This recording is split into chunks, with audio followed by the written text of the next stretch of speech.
রাজনীতি কি জনসেবার নাম, নাকি শুধুই ক্যামেরার সামনে অভিনয়? ভারতের রাজস্থানে ঘটে যাওয়া একটি ঘটনা এখন সোশ্যাল মিডিয়ায় বড় প্রশ্ন তুলেছে। জয়পুরের RUHS হসপিটালে সাধারণ রোগীদের ভিড়, চিকিৎসার ব্যস্ততা, আর এর মাঝেই চলছিল বিজেপির সেবা পক্ষ নামে সেবামূলক রাজনৈতিক কর্মসূচি। উদ্দেশ্য ছিল রোগীদের পাশে দাঁড়ানো, তাদের সাহায্য করা। কিন্তু সেই সেবার মাঝেই ঘটে যায় এমন একটি ঘটনা যা এখন ভাইরাল হয়ে ঝড় তুলছে পুরো ইন্টারনেটে। ভাইরাল হওয়া ভিডিওতে দেখা যায় বিজেপির এক নারী নেত্রী একজন রোগীর হাতে একটি বিস্কুটের প্যাকেট তুলে দিচ্ছেন।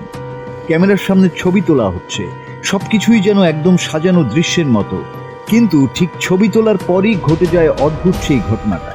ওই নারী নেত্রী রোগীর কাছ থেকে বিস্কুটের প্যাকেটটি আবার ফেরত নিয়ে নেন।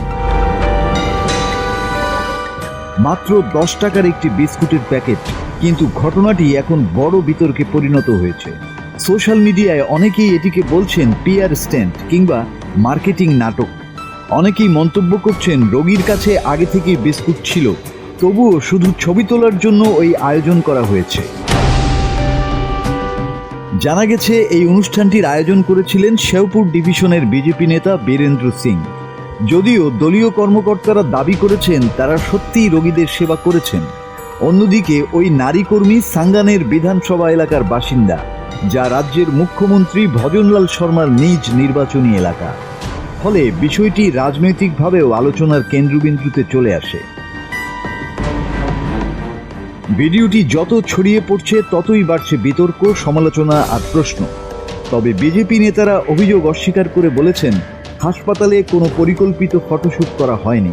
কিন্তু এখন সবচেয়ে বড় প্রশ্ন, সেবা কি সত্যি মানুষের জন্য নাকি ক্যামেরার জন্য?